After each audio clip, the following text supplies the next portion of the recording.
I have one that wasn't really spoken about too much. Okay. But my next one is from Two Notes. It's not a software, but rather an app. They The came Genome. out with the Genome. Yes. Yeah. So now this one here I can actually speak about because I actually have it. So I played around with it.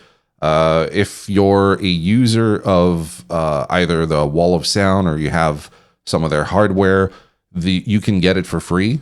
If you're like completely new to them, I think it retails for something like $79.99 right now. But because I've been using their shit for a long fucking time, I got it for free. So I tried it out yesterday, and my initial thought is, holy shit, this sounds fantastic. Yeah. Like the way it reacts, all the DSRs, not DSRs, but IRs that I bought, they're all included in there. Yeah. So if I want to use whatever I purchased, it's in the list, so I can try all the different microphones, the different speakers, the amps. They react really well. They have some really cool pedals in there too. And then I was going through the presets, and they got some really wacky fucking presets in there that sounds really cool shit I wouldn't have come up with myself. So yeah, I'm really impressed with this one. It's not like the typical gear that we talk about. Yeah.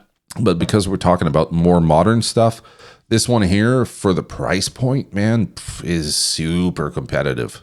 Yeah, it is super competitive. And I've been in the beta tester program, and I've been testing this for quite some time, and it got better and better with every update that they did.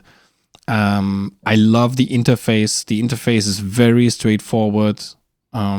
I love how it sounds.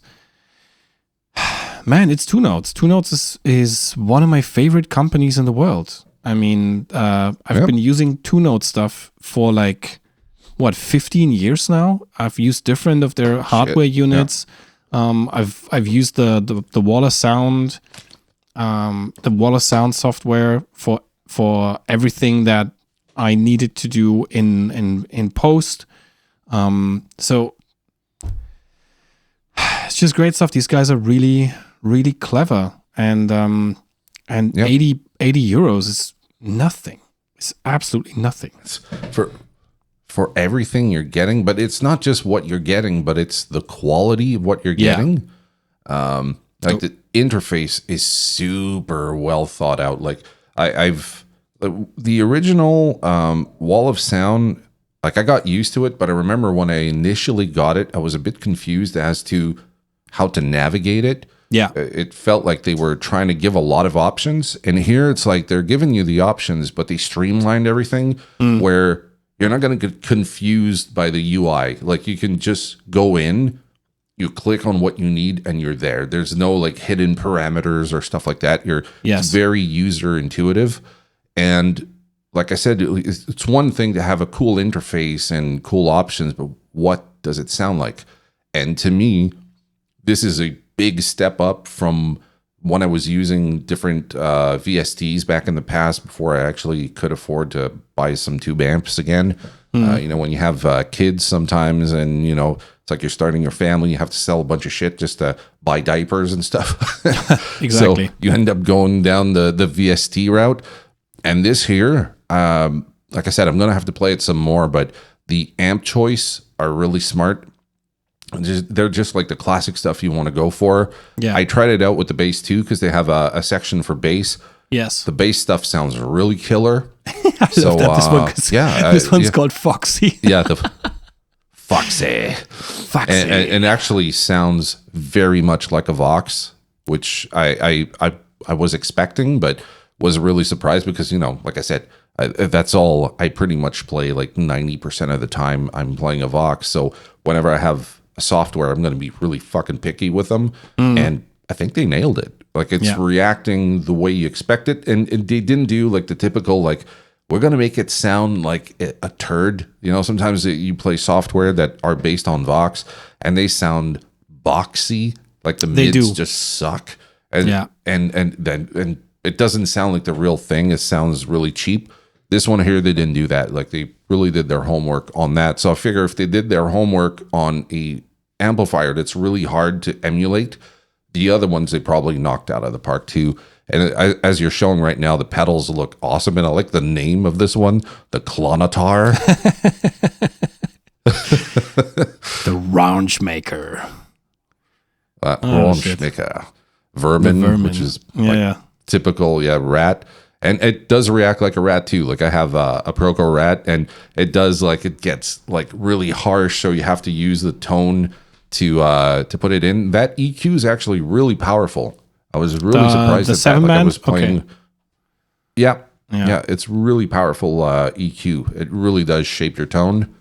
And yeah, all in all, man, like if anyone's looking for a great VST with like no bullshit, like straight to the point, great sounding stuff, I think Two Notes did it again. They really did.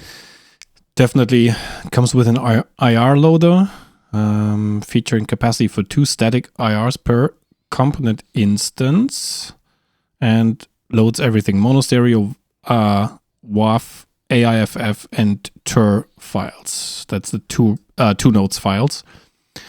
Studio delay, studio reverb, studio chorus. The reverb is fantastic. Yeah. I absolutely love the reverb they have in there. I haven't really played with the other effects as much, but yesterday it's like I hit a preset and I heard the reverb. I'm like, what is going on? So I started looking at it and I was like, man, that sounds fantastic. Like if there was a independent plugin of just that reverb, I would buy it. Yeah. Sounds really, really fucking good. Yeah, they have a great EQ in there as well. That EQ is actually, it's almost like, what's that company that makes an EQ like that? It's not coming back to me right now. Like I said, I have a really shitty memory, but there's a company that makes plugins, and they make an EQ that's just like this. And I like the fact that as you're playing, you can see the waveform moving around. Yeah. So you can see if you have like too much exaggerated frequencies that you can scoop out. And you can do this in the software. So that means if you're running your digital audio interface and you don't want to take extra DSP from the computer, it's built into the software, which is super smart, because that means if you need to EQ your guitar and you don't want to add more plugins on top of whatever you have on your track, you could do it all in the box. And that is really fucking well thought out. I love that they included the twin tracker in here, the twin tracker that usually comes with the Captor, with the Captor X in that case, because this way, if you just want to lay down a couple of guitar tracks and you don't want to double everything, like one on the left, one on the right, you just want to do it fast. The twin tracker is a really great tool, and I've even heard of people who use the twin tracker and just left it there, because it sounded great and it sounded very natural in what it was doing. Exciter, the wall of sound post effects. Oh, that's the effects section from the wall of sound. Amazing that they included that. And then obviously, as far as cabinets go, it's difficult to compete with Two Notes, to be honest. The Fridge 9, I love that. It is a fridge. Yeah, exactly. A buddy of mine had a 9x10 MPEG, and whenever we played with their band, he would take that so that our bass player would need to take his backline, and this thing was just terrible to carry around, because it's like an 80, 90 kilos, something like that. Terrible. Yeah, they're fucking heavy. If I can find the picture, I'll send it to you.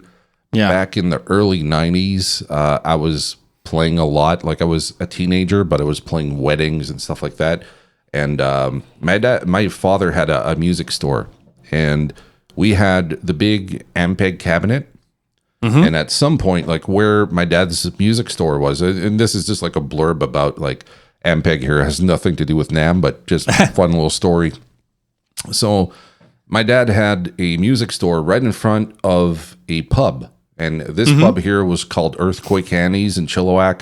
They used to have like the biggest acts going through there, like Jeff Healey, Bryan Adams, and all that stuff. Oh, wow. If they came through BC, they were going through there. So one afternoon, my dad's working, and this guy comes in and puts this amplifier on his counter. He goes, how much you give me for this amp? And my dad looked at it. My dad didn't know what the fuck it was. So my dad's like, I'll give you $200. The guy says, sold. So my dad buys the amp, puts it there, and apparently it had this issue where it kept blowing a fuse. So we later learned that it was a 1969 Ampeg SVT, and it belonged to the bass player from Jeff Healey. So if you don't know Jeff Healey, he was a Canadian guitar player that was blind and played his guitar on his lap. So he kind of played it upside down. For anyone that didn't know, just go look him up. He was a fucking fantastic musician. So that was a roadie for the band, and he was tired of having this fucking amp blow up on him. So he brought it to the store. My dad had it checked, and his tech ended up finding what the issue was. So we ended up with the amplifier at home. So we had the amp head, and we had one of those big fridge. And then one of my dad's buddy, George, he had one of those cabinets as well, but he was using it for guitar, and he hated the sound. So my dad bought it from him for next to nothing. So we had the Ampeg SVT with 2 of those 8 by 10 speakers in there. You wouldn't believe how fucking loud that was, dude. God. That was crazy. And we had a Rickenbacker bass with it. I had a 65 Super Reverb. I had my Les Paul. My brother had a big ass fucking Tama drum. And we were all teenagers. We were kind of like Hanson, if you will. Like I was the older brother playing guitar. My brother Bruce was like, I don't know, 12, 13, playing this fucking Tama Superstar, whatever it was. And my brother Jason with the big Rickenbacker bass and the Ampeg SVT in the back, dude. It was fucking loud. It was ridiculous loud. Like you've never seen anyone yell at kids, turn it down. Amazing. So yeah, I'd rather have the plug-in version than the real thing, because the real thing is uncontrollable. That is stupid loud and stupid heavy too.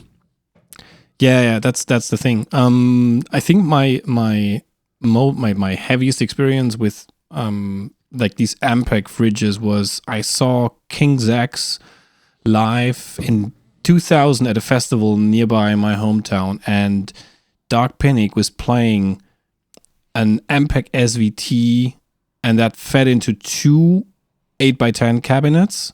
And then he also has, and that's like super weird, he was running a Roland Jazz Chorus 120 in parallel with some kind of distortion pedal, and that would then mix and blend together, so he would kind of get this slight distortion on the bass. And they were doing sound check, and I was like directly in front of the stage, and I thought I would fly away. It was like earth shattering. It was, and it's, thanks God I had ear protection, because that's like, after that concert, you're not gonna understand shit for weeks, most likely. No. Yeah, too loud. Yeah.